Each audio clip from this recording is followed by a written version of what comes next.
10 hot soldiers. This is the War on Comics. I'm Colin. I'm Omar. Today we're cracking into a very niche subject. We're doing some Alan Moore, a chapter of the Alan Moore story that I don't feel people talk about a lot. I had no idea about this series. Yeah, and so it's new to you. I was buying these. I don't know if I was buying these right when they came out. Maybe I got like mid-series and like did some backtracking, but I was definitely had a subscription to Tom Strong, which I don't know if a lot of people can say that. I don't think the readership was exactly banging back then. If this was in your long box, tap in. Yeah, but I haven't. I haven't read through it till recent. Or I haven't read through it again, revisited it till recently, and I figure this is the platform to chat about it. What was your takeaway on this guy? It was another Alan Moore oddity. Yeah, that isn't like odd. It's actually a really wholesome story to me. We got 5 issues to burn through here. Yeah. All so right. The first 5. So I think this is like if Superman was done maybe a little more like heartwarmingly. If that makes sense. Earnestly. There we go. That's the word I'm going to be using a lot on this. So if you like to hear the word earnest being used, like 100 times minimum, start the timer, count it down. Shall we get into this? Yeah. Let's go. Counter's on.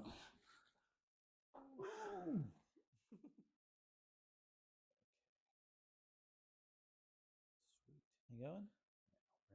But how's that angle? I'm liking it.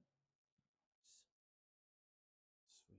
All right, so let's talk 1999 in comics. I think in a lot of ways the most fascinating part of this series is the years that it was produced in, because this is a pre 9/11, post comics crash world. Wild. Yeah, those are such no man's land years. Y2K observers right before. So this was releasing in what, like, so June. So coming out for summer for it. Yeah. Did you say you collected this at the shop? There's no way I was buying it this issue. There's no way I was buying it this early. I must have been like, I think it was 2003. I started getting deep into Alan Moore and like getting subs to all these when they were new. So I had some backtracking to do, but I was definitely getting like the tail end issues, and I was able to, finish up the ones that I didn't have. And these are very, as you could tell, these are pristine collectibles here. We really cherish these as investment pieces. We reader copies only, y'all. We don't. We haven't. I don't know if. Single issues from this era is nuts. I really want to dive into this period because it's so fascinating to me.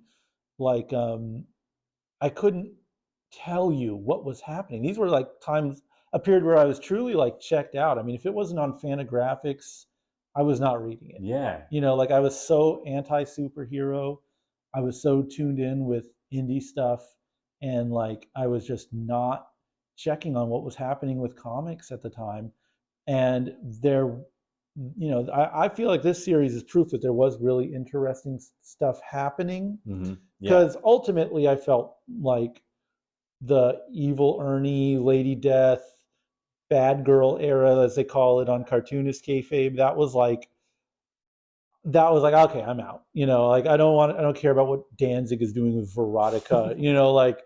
I kind of recognized at that point, like I was not into like that wave of comics, and like I was loving like Milk and Cheese and stuff like that, but I was just so, anything that was glossy or superhero based, I wasn't into. I want to know more, so I don't know how much engagement we're getting on these vids here, but like if you got some antebellum period of like post speculator market collapse, I think it's probably Walking Dead was like a revival of comics across the board.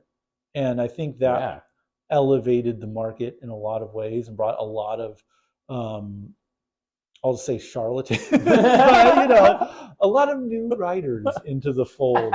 Like Marvel Knights stuff, I like that a lot. That stuff was pretty good. I've like gone back, like Grant Morrison's X-Men run. Those are cool. There's like good stuff from that period, but I want to know more. And this only whets my whistle in that regard. It's such a gray zone. It is. Like, I guess not a blind spot, because I was collecting at that exact era, so I think I was coming in probably on your guys' heels, right? Going in and buying. I mean, it was right after the era you told me of like the worst Spider-Man stories. And oh stuff yeah, like the that, clone saga is that what they called it? Yeah. So I was collecting right after that series. Yeah. And I think it was. I was a writer at that time. It's. I was just trying to. I'm pretty sure it's the same artist as the Ultimate series, but he was drawing in a normal style. I forgot there was that Ultimate stuff with something to note. Boy, what an odd time. Yeah, there was so much going on, and when you were talking to me about this series, Alan Moore is kind of becoming like my secret. Like, there's a spot on my library now just for Alan Moore one-offs, and this run, like, how is it that no one talks about this? It's weird because Alan Moore, I kind of feel, has that, like, it's like The Godfather, where it's like, people are sick of talking about it, people are sick of hearing it. It's a lot of people's favorite movie, but what are we going to do? Talk about The Godfather some more? It's like, we're sick of it, you know? And it's like, I think a lot of people maybe have like Alan Moore fatigue, in the sense that they're like sick of hearing about it, or it's like they'll read Swamp Thing and Watchmen and be like, yeah, he's good, fine, whatever, I'm out, you know? I am Alan Moore's strongest soldier. I will tread through his weird fish rape stories and like all that goofy stuff he's done, his weird like fairy tale porno comics. Like, I'm all in. He's the best comics writer, period. I don't need anyone's opinion on this. Like, I am a proud Alan Moore fan. So I think Alan Moore fans, like the casual level, who are not just like, whatever, he's, you know, an edgelord, I don't care. Rorschach, I get it, whatever. You know, there's people like that who are just like anti-fans and just like won't. Oh yeah, okay, From Hell was okay, I guess. You know, whatever. Those kind of people, they're not reading this. And I think people who are maybe surface level Alan Moore guys, where they're like, Rorschach, fuck yes, dark, fucked up, edgy shit, you know. The comedian. Yeah, they're not guys who just read Watchmen ultimately. Right. They're not really tuning into this side of Alan Moore. Obviously, for me, I would say, like, it's the totality of work. It's the body of work that makes it interesting. And this is coming off the heels of his Supreme run, which is a real fucking dark horse in the Alan Moore catalog. Like him, I don't know, ultimately getting a paycheck, but writing really good comics of one of the worst fucking characters of all time. Is that Rob Liefeld? Yeah. Yeah, I remember that shit. Yeah. But his run is great. I mean, I've run through it once many moons ago. I have like the trades, but like, so maybe if I reread it, I'll think it stinks, but it rests very well in my mind. And this is in a lot of ways like the spiritual successor to that, because we're still doing superheroes. We're doing a big strong guy, but we're not using someone else's IP. We're doing it from scratch. Right. And we're doing a lot of the tricks he did in that series. We're also not bound by that, you know, Image house style. Not that there was a house style per se, but there also kind of was. There was, for sure. They were kind of like, I think if you're a fan of Image, you can yeah, and this isn't entirely avoidant of modern styles. It's not a complete throwback, but it's also not necessarily. There's still digital coloring and all that. We'll get into it. But it is of its era. I'll say that for sure. But also, it's such a weird era because there's not a lot of stuff that you read from it in single issue format. I don't know. I'm really enjoying this reread, and the context historically is good. We're starting out, and I mean, these ads are nuts, bro.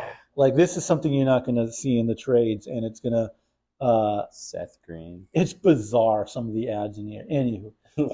So the conceit of this, and we're already getting into the artist's, like, kind of the versatility here. So it's this kid. He's getting the Tom Strong companion piece, some meta kind of ideas here because he's getting the first issue of the comic that we're going to read, and he's reading it, and there's I love that kind of stuff, man. Yeah, it's so he's reading the story, and it's kind of the origin story of Tom Strong, and I never really love origin stories, so this one was a little slow for me, but it's an interesting way to kind of establish things. And when I say Alan Moore is a great comics writer, like, you have to know that this is the kind of thing I'm talking about, where it's like, we're going to start with this kind of page layout where, like, you have to look at the panel to panel stuff. You have to look at the framing of a comic. Like, as far as an origin story goes, a kid reading about the origin story in the comic in the first issue,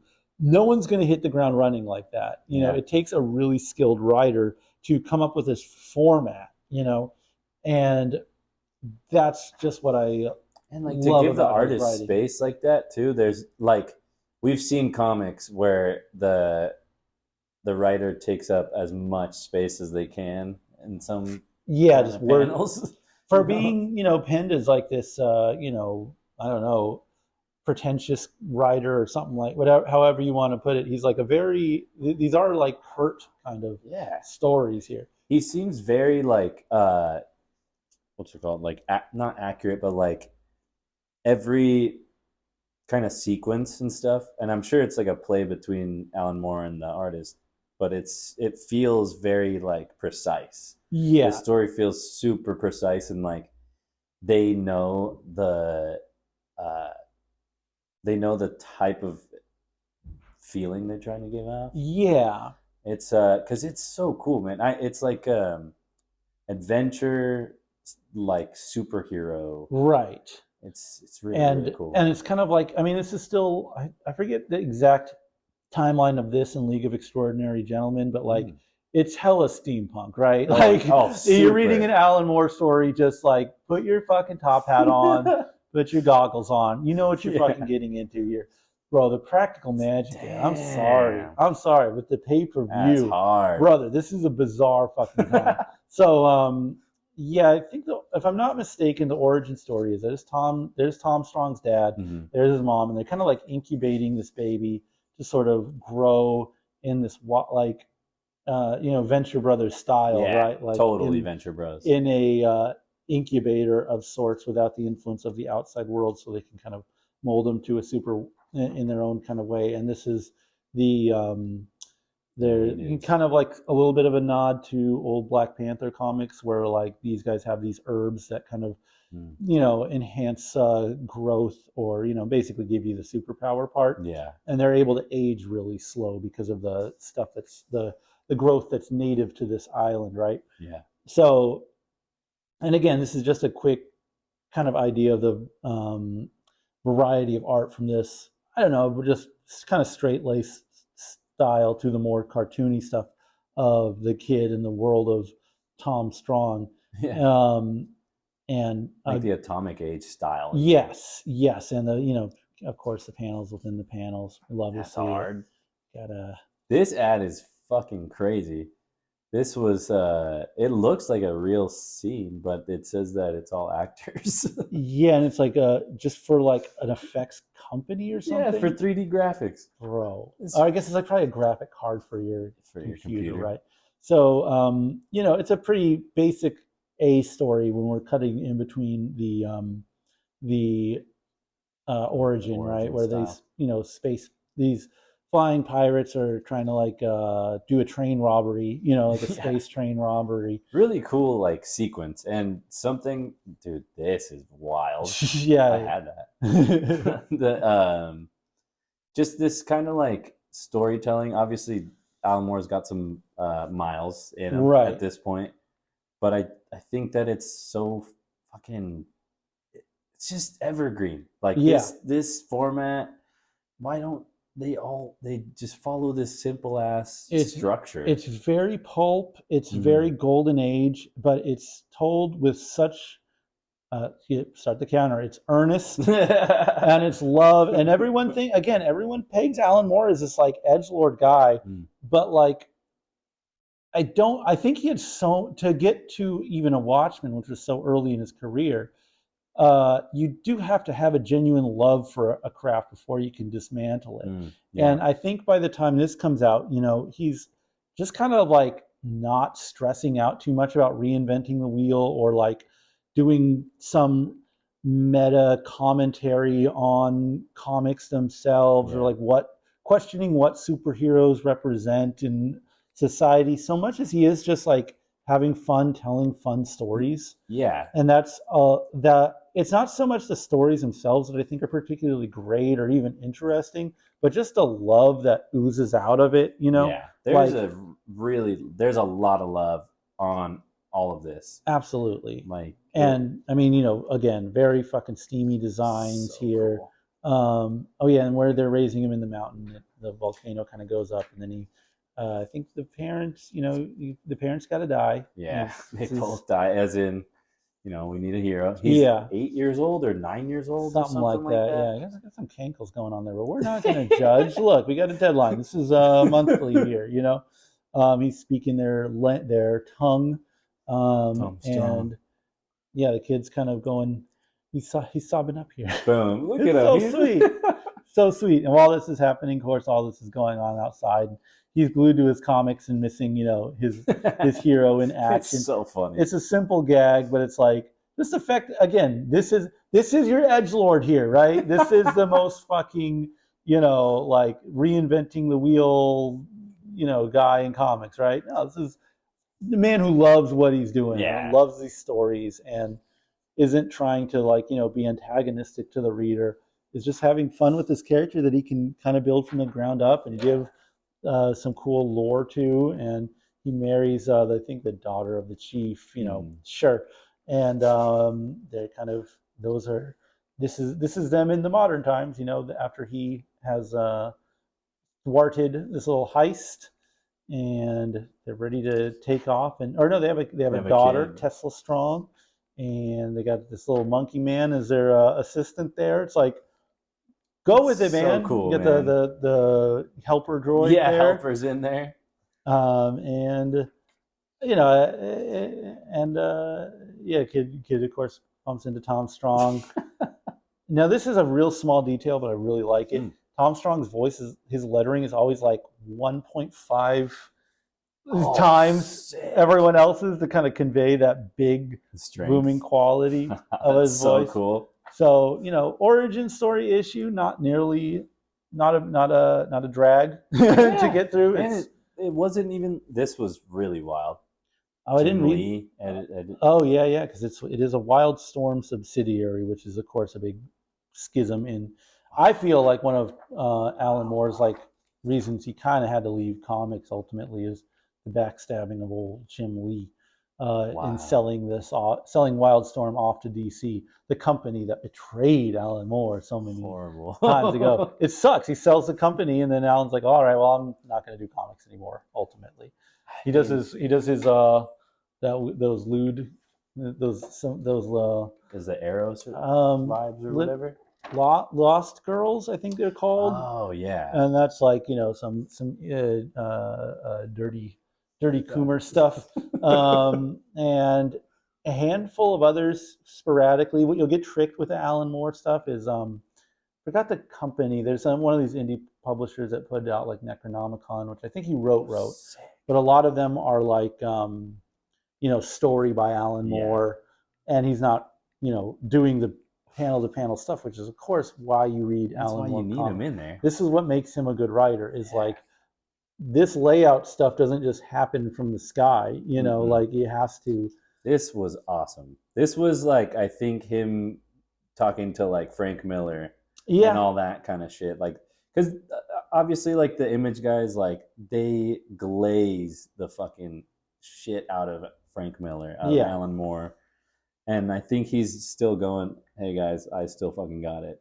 So that's his you know, flashback 87. Now we're in the present of 1999, cool. And I loved this story. So it's kind of like a computer chip that just like spreads over and has kind of engulfed this whole the whole building. And there's conceit of the comic is, of course, how do you get through it. Very Ghostbusters 2, the the museum covered with slime that they can't get through. The little spider things here again. It's so sick.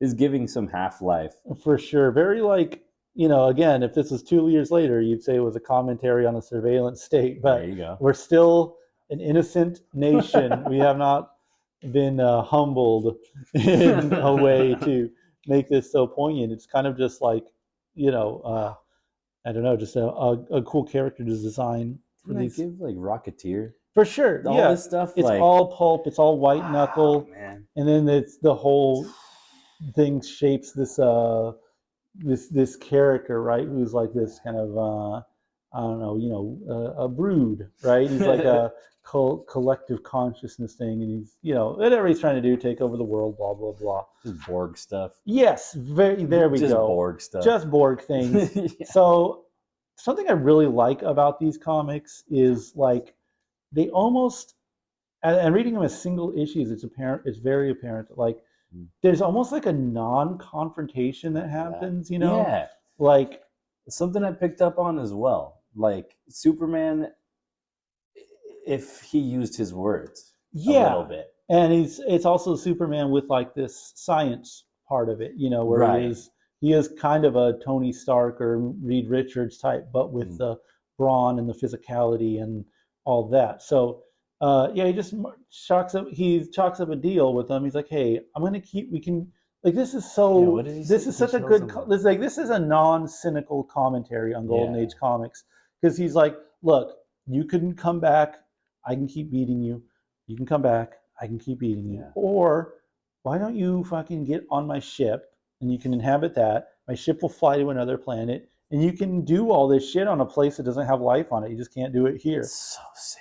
And it's like, again, the kind of the nature of comics, right, is it's all second act, where you always have to have, you locked me up this time, Batman, but I'll be back again. This is like, let's just solve the problem without violence. No bullshit. Yeah. So this is also like I think something that like feels like Big Guy and Rusty, but is totally missing in Big Guy and Rusty, just like the earnestness of it. Like the I get, this is post-ironic comics. This is not like, oh, weren't these old comics dumb and silly and we can kind of poke fun of them. Make fun of them at the, He loves this shit. Yeah. And he's like, I don't know, almost like as a writer trying to solve these problems with like single issues. It's a good way to put it. Not try to be too modern and not try to be too retro, and just kind of like, let's just think sensibly, like tell good stories. Yeah. They're really, really fun. I'm not going to let one of these ads go by. Are you tuning in? Look at that. Look at that. In? Oh yeah, man. We watched I think when the second season was coming out. That shit blew my mind, man. Did you watch this when it was releasing? I was very checked out. And to me, Spawn, I actually just had a friend text me today. He's like, hey, did you ever read Spawn? I was like, no, I was like a snob. And I still kind of am. But I appreciate, I need to read Spawn, I mean, quote unquote need. I need to read Spawn like I need to listen to Atari Teenage Riot. Atari Teenage Riot? What is that, dude? Let's not let this era of Tony Hawk go unchecked. North County legend. Come on now. Come on. First time feature on the podcast. Pre Tony Hawk Pro Skater? No, that would have been, he probably just released Pro Skater 4 in 99. Damn, okay. See, checking me. So again, we full story resolved. Well, this looks, I mean, they're doing like a send up to those old Aztec series, right? Oh, sick. I just noticed that. It's so and like gotta check the game. Come on. Come on now. We're reading the comics from 99 here. This is one of the best arcade games I ever played. Oh, man. I watched a very laborious YouTube video breaking it down. I never played it. I can't play games like that. But I know way too much about all the different characters and their moves. Sick. And, like a lot, like there are people who like will take, like if a Disney Plus show or something uses like a speeder, and they like say a model or something, people will refer to this game and be like, no, actually, it could not go that fast. It clearly states in the game manual that it has a maximum speed or whatever it is. Yeah, people. Oh man! All old Star Wars stuff like that just uses ammo for the new stuff. It's very amusing to me. That's amazing. Anywho, so Look at that. we're at a just like this kind of the whole like jumping in the middle of the story thing to me is great because this very much feels like Superman issue 75. Yeah. You know, like this does not the world he's crafting is not a third issue of a comic. There is like a half a century leading up to this, and it's what happens in it, you know, we'll find out as we go, right? So we got the great like techno snake from the Aztec world, which I think is such a just good visual, really. Yeah. And we got do we have a guest artist on this one? Not on this issue. Not just yet. Some good versatility in the artwork here. Which this dude, if there is other art of this guy, any other comic features this guy's art, like I'd like to know. I've never heard of this guy. So this is like, I mean, this is, if this was written, I think I saved this because I like the wording so much. Well, first of all, give some respect to this page layout here, just in terms of coloring, in terms of background. In some ways, it reminds me of the high gravity playroom I was raised in. I wish you could see this, Dad. This desolate beauty, this unkind perfection. Cold intellect is not always the wisest path, leading one sometimes into darkness, into error. Gold walls fold up like fans to either side of me, blah, blah, blah, blah. But it's like, that's far too good of wording to be used in a comic. It's like the most poetic way to say what, like, another writer would fuck this up. Yes, this desolate beauty, this unkind perfection, and of like, you know, not for nothing, but it's like we have a lot of unkind perfection and desolate beauty in our culture right now. It's huge. And it's this is kind of a prediction of all that, and you know, kind of gives you, while just being good wording and you know all that, it also kind of gives you insight into Tom Strong, the character. You know, you're doing some characterization there. You're showing what kind of heart he has. You know, he's a science guy, but he's not into this, you know, perfection for perfection's sake. Yeah. And these Aztecs are, I forget, you remember this one? So they, these Aztecs were able to get a time machine and go back in time and I think sabotage when the colonizers came, the original. And then they were able to develop outside of like right. Kind of shit. But we're on some ancient aliens kind of business here, and this whole sequence though looks so like Jack Kirby-esque. For sure. Yeah, just all the, you know, just techno stuff. And I love that cool. Snake, no holding lines, just like, this is a good argument for digital coloring. That's true, huh? That is really good. I've never really noticed any good digital coloring, but that's really nice. How you do this is, and it's like, you know, a digital monster. So this is kind of the medium matches the story and complements it. I forget exactly how they resolve it. I feel like this one just kind of wrapped up. Someone gets in this issue here, somebody gets they sacrifice this guy instead, but I forget why. I forget how he spins it. Well, regardless, it's a single issue, one and done. Look at that. How do you, and it's, I admire the craft of being able to, this game fucking sucks, by the way. Don't play Spy versus Spy. Oh, no good. All right, folks, we're in now. This took me by surprise. Fully. Yeah, so I mean, you gotta love the Eno Fripp reference to Swastika Girls. I fucking see you, brother. That's hard. You're not gonna fool me. That's an Alan Moore for sure, right? That's nobody else. That's the Robert Fripp and Ryan Eno record, No Pussyfooting. Yeah, I think that's like either side A or side B is called Swastika Girls. But he's definitely referencing. Oh yeah. that 100%. fully. 100%. Yeah, that's not an accident by any means. Look at that. And yeah, so this one kind of gets into, again, like we have hit the ground running with this story so much that like the lore that gets hit to us is kind of like drip fed. This is all like, you know, people from his past coming to get him. These you know, Nazi gals are coming in, blasting him. He's got to kind of figure out exactly what's what. And I want to say, do we have a different artist on the flashback ones? Yes.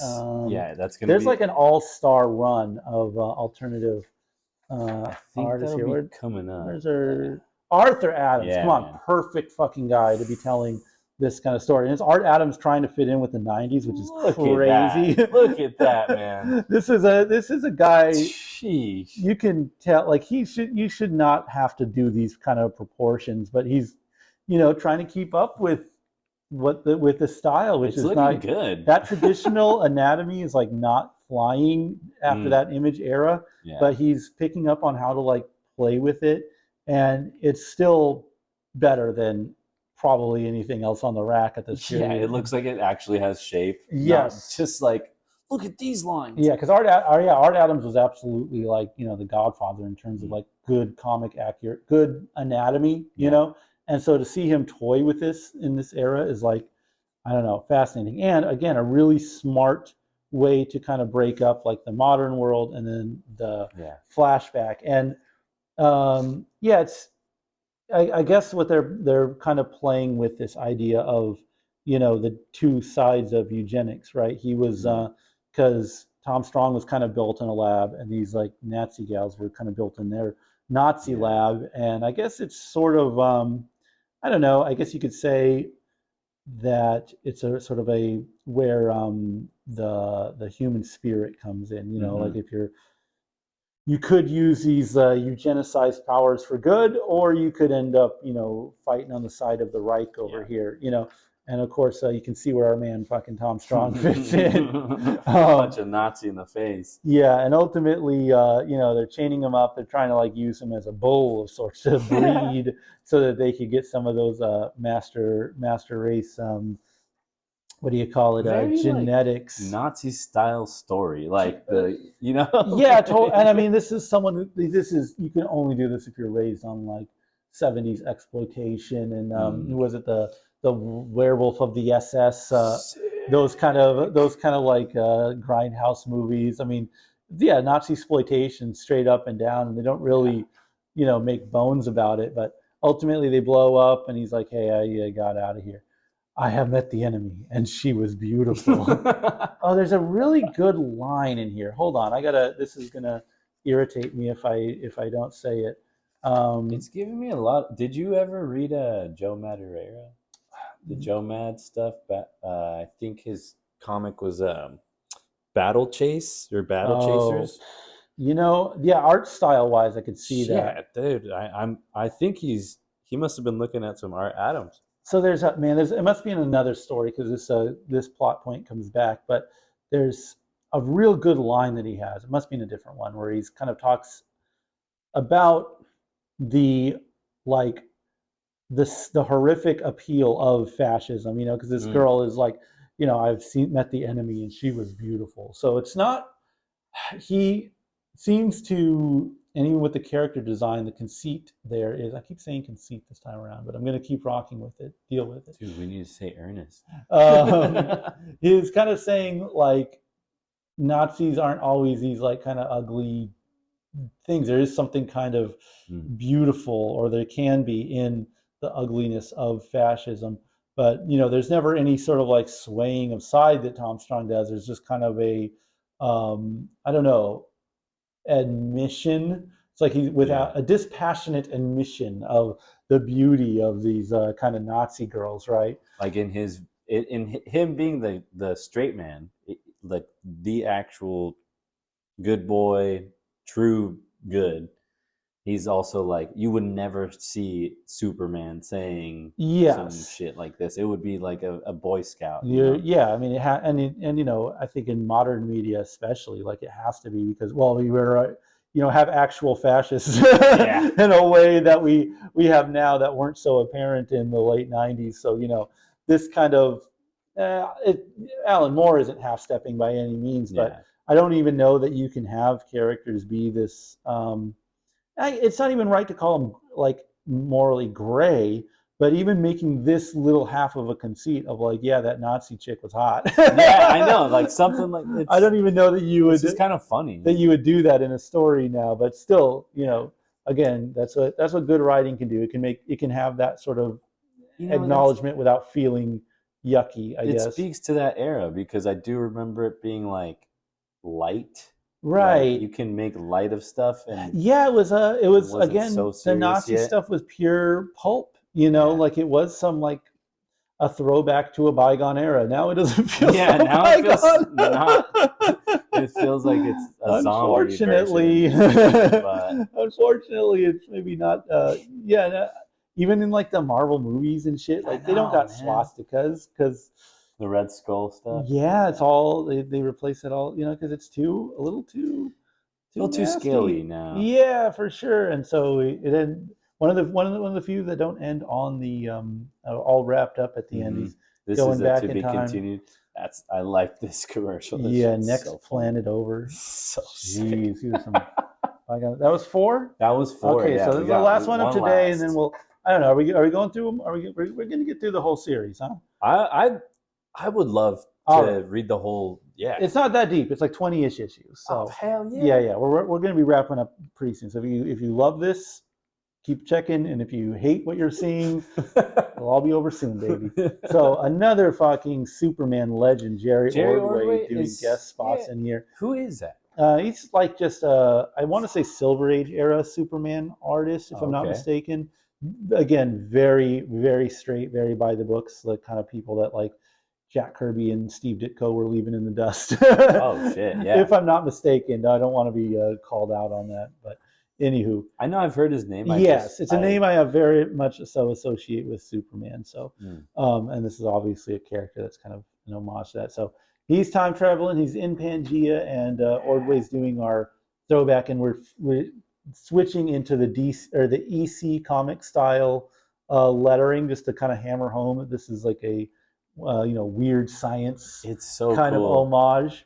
And it's just so fun that you can do little experiments like this, and no one's reading this like, oh, haha, he's punching down on these EC comics. Like it drips with love for sure those kind of stories, down to like the pinup, like faux sci-fi looks of everything. I mean, no one's going to confuse this with a comic from the 40s or anything, but obviously that's the language they're using, and it's a kind of a interesting. I mean, time travel stuff is always a little bit of a head scratcher for me. I can't lie. I can't always keep that stuff straight. But basically, they meet this goop monster who just picks up on their stuff immediately and starts mimicking them. And it's hard to really break down the mythology, and I don't think it's super important. But ultimately, they're at Pangea. Maybe they're saying that Tom Strong created the human race.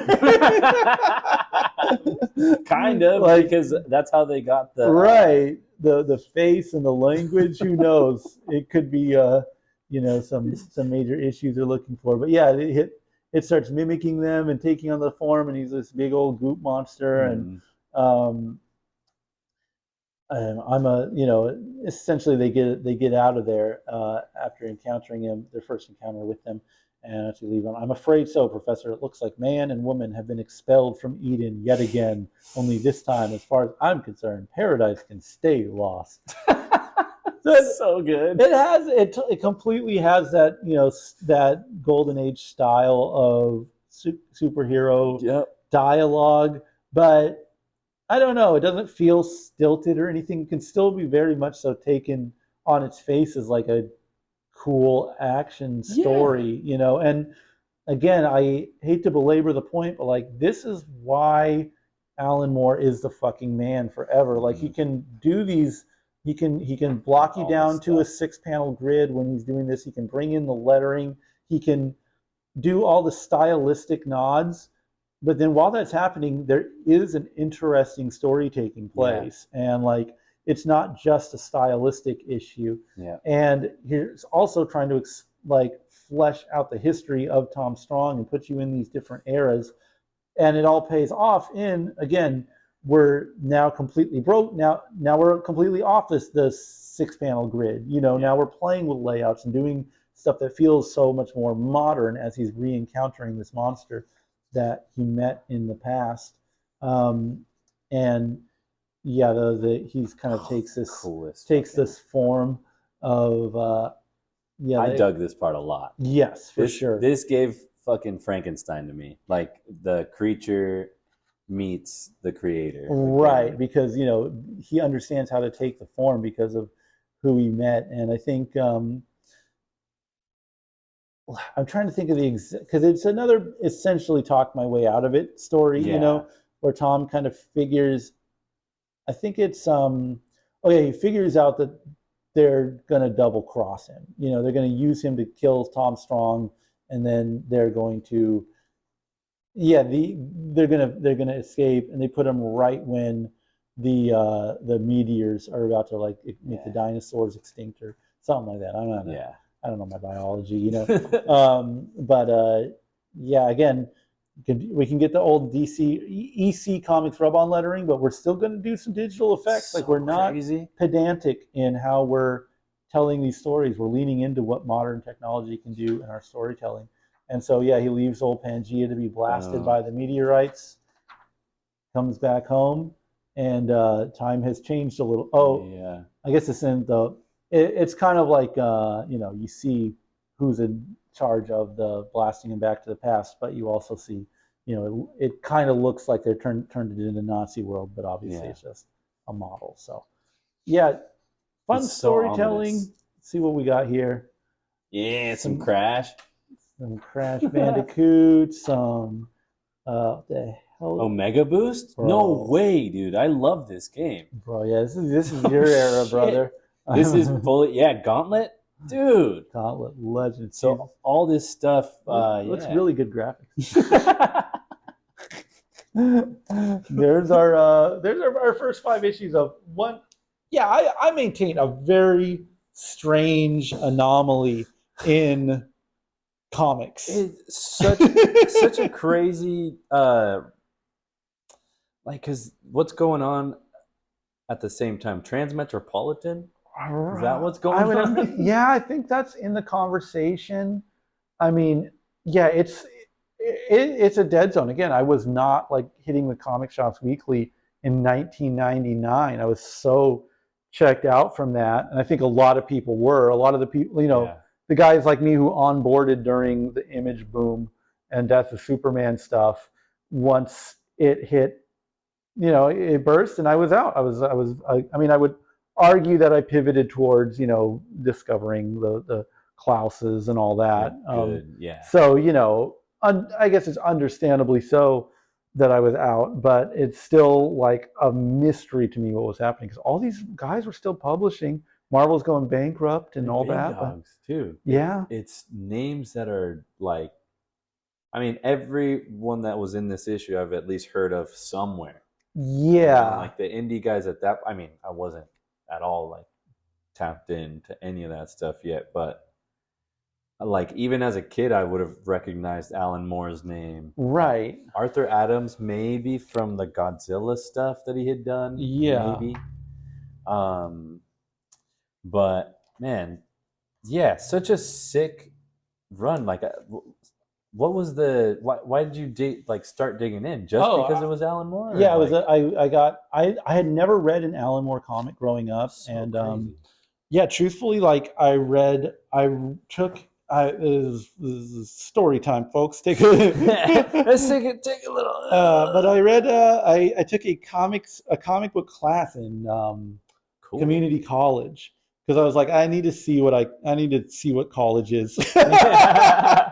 I was licking my wounds from being a little too wild, And I took a community college comic book course at Palomar to kind of like just see, okay, what the fuck is a college? So cool, though. Just starting from scratch. I'm like, I'm going to do something that's like an easy pitch. I don't want to jump right into like, having a full, you know, 5 what do you call it, a Like, full curriculum or oh whatever, yeah, you know, like let me see what's going on here. So obviously I pick the one that I'm going to get an A on regardless, which is comic books, because I grew up with them, you know. And you know, I knew them and loved them and everything. And that course was actually really significant. It introduced me to like a lot of history, and like I don't know, it gave me kind of a better foundation in terms of like I don't know what what the importance of comic strips, that era, you know, the pre comic book phase, and yeah, like I don't know, maybe just gave me some words to understand like why I liked certain comics or certain stories. And the most impactful thing was they had us read fucking Watchmen as like the finale, because it was like we're that's gonna so kind of sick. go through history, we're gonna introduce little breadcrumbs in terms of the craft and how it is, because it was, you know, that class was like for people who never read a comic before. It was like, here's what a panel is, here's what a layout is, That's so here's cool. what a, you know, just going over in that class, you know, we would look at things like uh, you know, random page, random comic here, like see how your eyes follow these Whoa, words, and then that will lead you to this, which will kind of lead you down into the graphics, and you know, going over the mechanics of stuff, which I never wow, looked at like that, but after you notice that, you can't really stop noticing it, you know. And yeah, you know, you can do that with like Peanuts comics, you can do that with anything. And so they kind of started us small, and of course got us into like I don't know, just like not a lot of superhero stuff at all until like second to the last comic we read was I think like might have been like the Galactus run on Fantastic Four, like just one wow. issue maybe, because I think that's a really wild issue, like as a standalone issue. I want to say like Is that Ron Lim? no, that's Kirby. Oh, okay, It's like, you okay. know, Thinking wrong era. Galactus comes in, and like, and, you know, or the Silver Surfer comes in, they fight Silver Surfer, Galactus is revealed, something like that, you Oh, know. something of the Watcher. The Yeah, right, right, right. the Herald Okay, of Galactus and all that. It right. is. I think it might be a 2 issue run, if it's even that. And so they had us read that, and like kind of took in I don't know how to say, analyze it based on like all the, you know, mechanics of comics that we knew and understood. And then the finale was Watchmen, which is of course everything. And like the level of analysis we did in that class for that book, because you know it is ultimately like, you know, it's like it's like a symphony, you know. It's like, well, here's Yeah, how what one instrument does, here's what another is, here's what time is, here's what stereo is, here's what this you yeah, know, you dude. break it all down, and then you hear, you know, Well, in context with everything now. right, Wow, then you it's know. like here's Beethoven, you know. And that's not to say that like, you know, there was something more advanced, that like Watchmen is more advanced than Peanuts or something. It's on a technical level, like just based on the fact that there's color and all that, like Yeah, sure there is, but there is definitely like a density to it that you can really pick apart. And that's why what made me like fall in love with the book. And once I actually read that, because again, growing up, Alan Moore was like, you know, if you're whatever 10 when like Spawn is coming out or whatever, yeah. like people were just like, don't, you're not ready for this, kid, you know, Like like Watchmen is like that was introduced to me uh-huh. even when I was maybe 15, 16. Yeah, Like perfect. the older guys, or you know, the older homies that I was reading comics with, they were just like giving me kind of like it wasn't any artsy stuff, but it would have been like some Image. Man, what was that other brand at that point? It was kind of like Image, but Not Valiant. not Valiant, and it was more. It was, man. I'll try to remember for next time, but like the superhero stuff. Yeah, Um, that's wild that you guys didn't even really touch on it too much, except for those series, because it's like yeah, because it's huge. It's such a big part of like I guess the industry side, right. but not the actual craft side. And I think from a craft perspective, and the kind of the push of that class was sort of, I mean, there is sort of an unlearning you had to do, and this was like 03-ish. So like, sick. the Spider-Man movies were out, but there wasn't like, it was pre-MCU, which is a very big deal because obviously, I think, I don't know how you would do that class now, where you have to be like, yeah, it doesn't matter.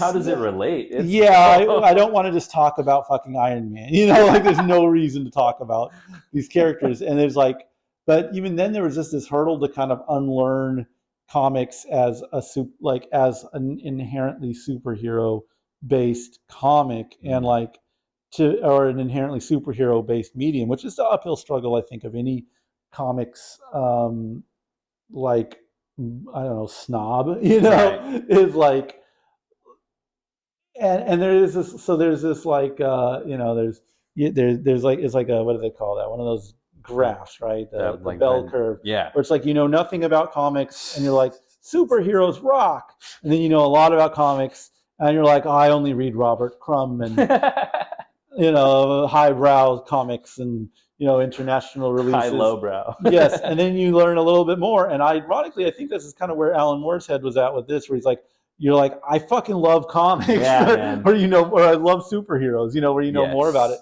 So I was like, again, like anti-superhero at that point. I was just reading indie stuff, and I just wanted like real people stories. Even in middle school, I was like seeking out stories like that. So I was like so ready to I turned my back on superheroes like completely. Like I was annoying about it. I was just like, oh, that's not real comics or whatever it was, just annoying. And Watchmen just fucking made me fall in love with the medium again, or with that subject. And so once I read that, like my brain broke. I gave up on everything I knew about comics. And sick. I was ready to just stop worrying and love superheroes again, That's awesome. Like rereading the Frank Miller Daredevil stuff and just like, looking at comics, I don't know, through that kind of Watchmen lens of like analysis or whatever, or like, thinking about what superheroes could do.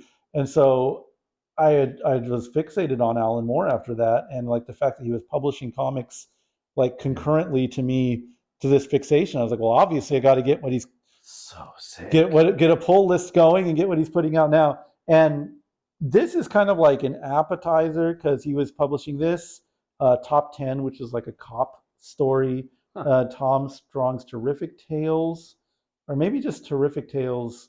There was some like anthology series that America's Best Comics was doing, and the headliner to me, and what I maintain is one of the best comics this century, is his Promethea run.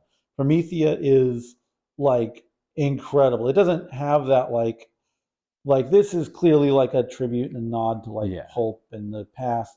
Promethea is just a bald-faced story, and it's of course like a kind of neat way of him kind of cracking into just his fixation with the occult and like legends, and it's straightforward in the way that like Swamp Thing is straightforward.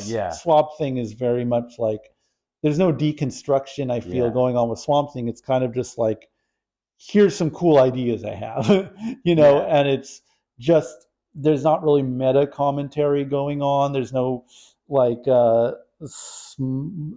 snarkiness. It is just a straight story, but it's just very unique and really interesting. One of my favorite Alan Moore stories. So we'll obviously get into those eventually if we want to keep going down this path. Awesome, man. But again, all of that was going on fine, and thankfully he got to the end of his Promethea run.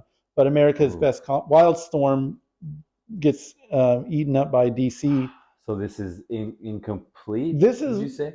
It's incomplete and it isn't, because as we're reading with these issues, they're kind of built to be single issue stories. Yeah, that's how I felt on that last one. Promethea is a grand story. That has a beginning, a middle, and an end. It's a whole arc. It's 26 issues. It's so stupid. It's like however many tarot cards there are. Oh, what? It's like that number. So it's like, 30-ish something, or like 30... however many houses there are.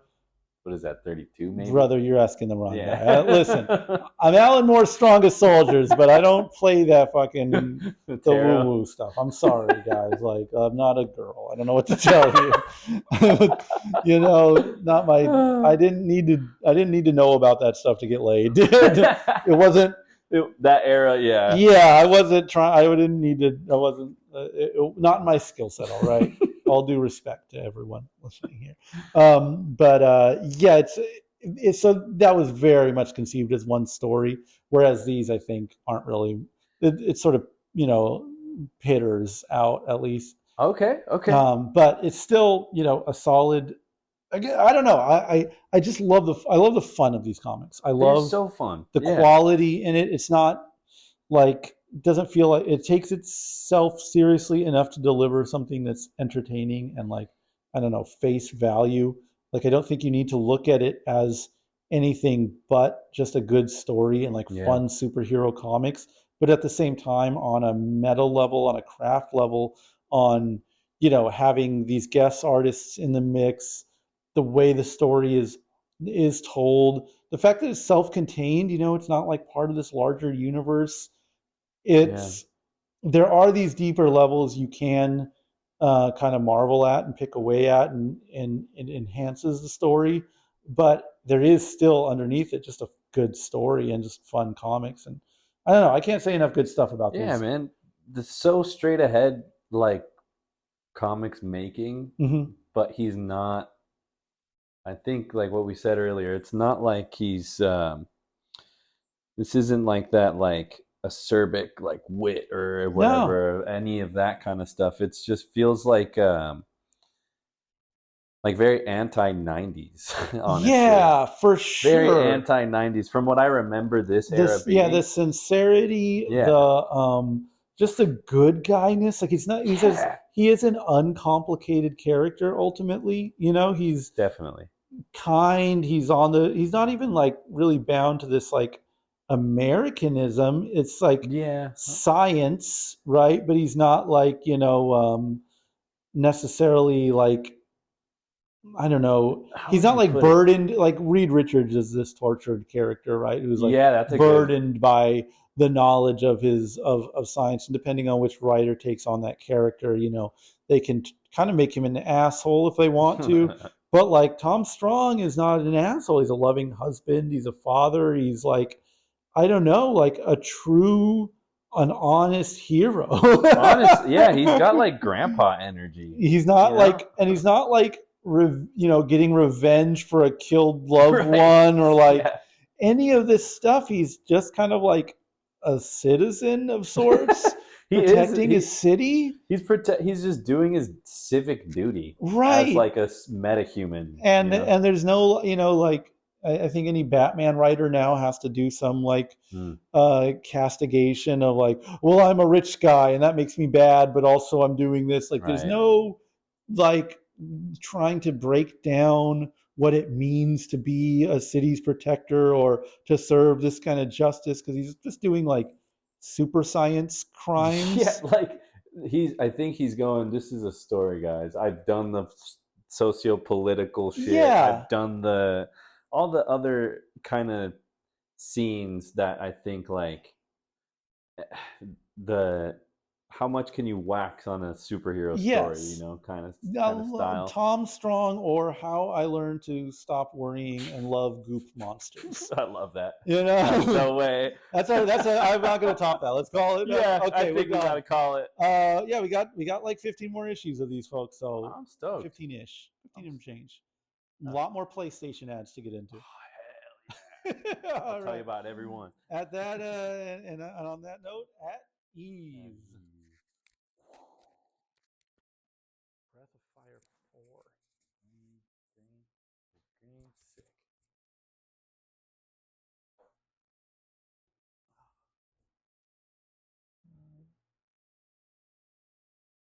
I need your take on this though, because there's a few shirts I'm like on edge about. Oh, like, sick. Do I have to be a fat guy to wear that? It's kind of a fat guy shirt. But it's so sick, man. Yeah, Eric Larson, I think. Is it Larson or McFarlane? I get him. Well, that one is I think Larson, because of his the Spidey face, he likes to draw that ultimate style. God, I don't know. It seems like so. Or I have to like be in the Marines or something. I don't know if you have to, but it helps. This is tough as shit. Oh man. They make like really good shirts. That's a frustrating thing. Is they like have their own shit manufactured. So I really like the shirts they make. Dude. But I can't be rolling around like that. Those are the ones I'm eyeballing. But then there's like I don't know, like there's so many. That Venom one. I guess. Fuck I can't walk around like that if I don't. You see a guy my age with that, like he better fucking a white guy at least. He better fucking clean up.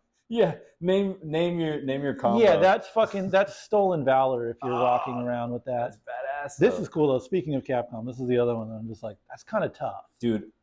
So that's badass, man. And they got the logo right. Yeah, with like the C, the O, and the M, they have the blue in them. Interesting. That's super sick. That's tough though, huh? Yeah, that's badass. I don't want to hear that. I don't want to end up buying more shit.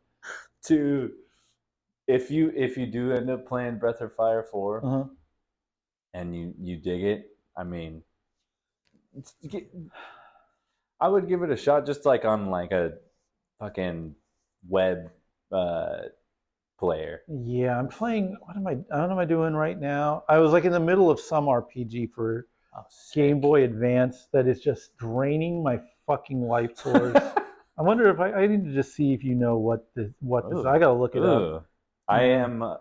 That's one of my niches there. Advance? Yeah, I love the Game Boy Advance.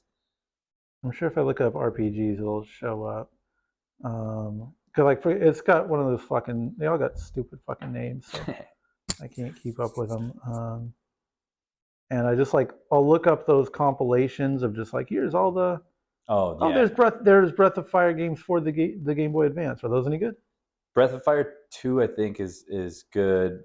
And it's like a best of that first game. Yeah, for Game Boy Advance. Mm-hmm.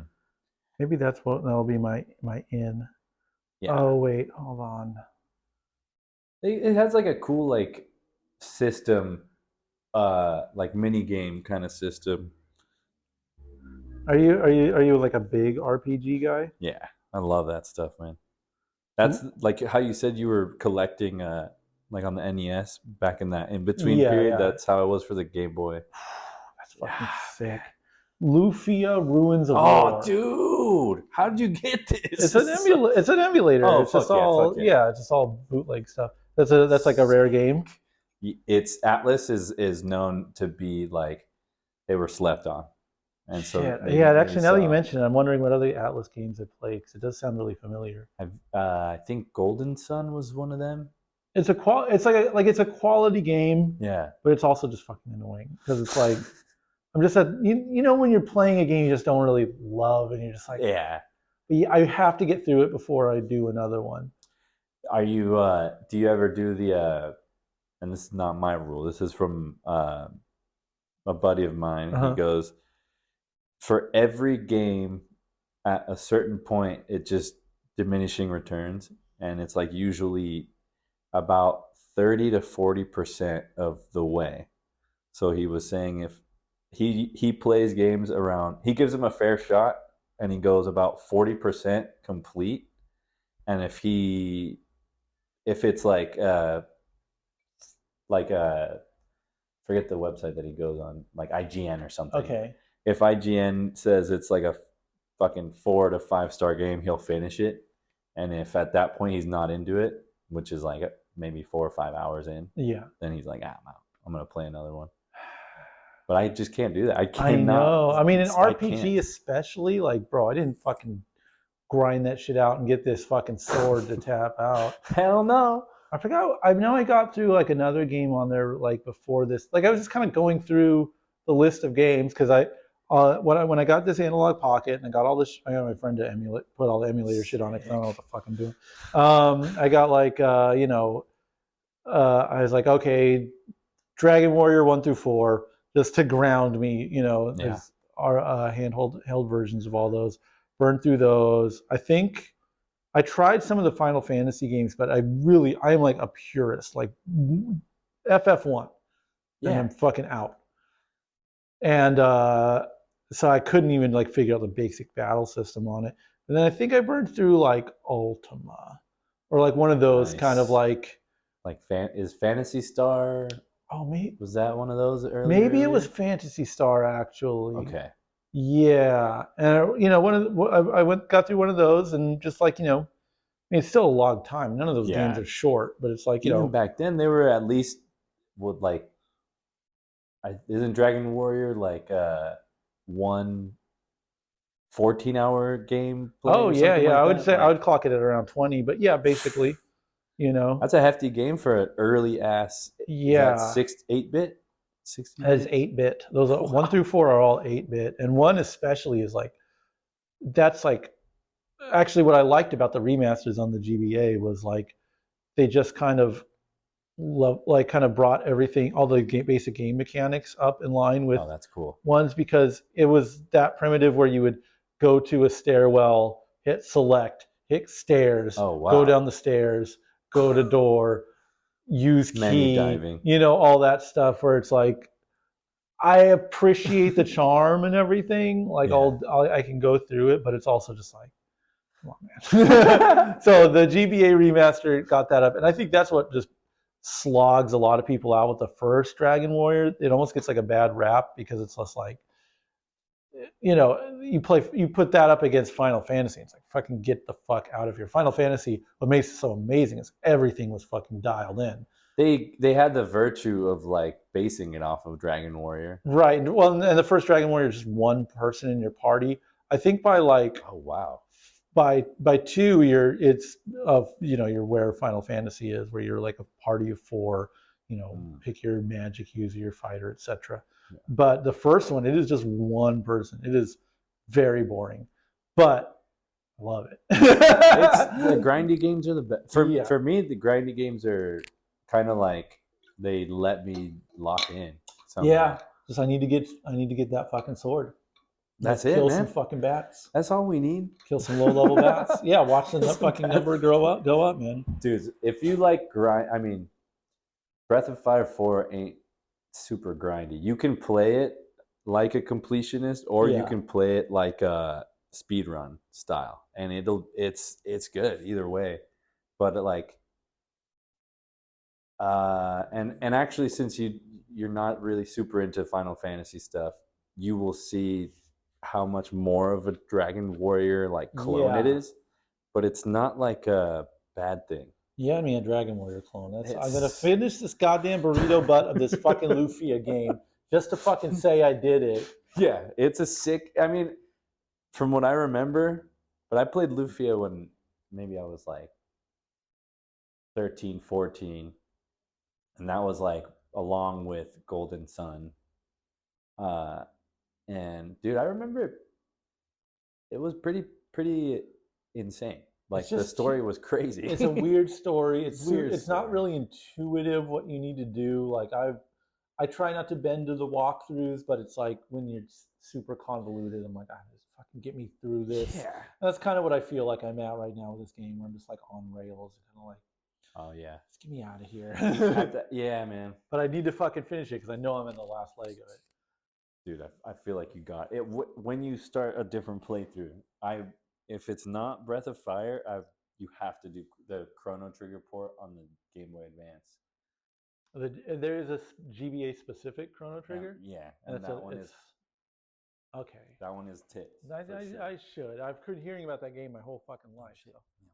Yeah, we're recording. Yeah, we're going. Oh good. shit, that was on the record. All right.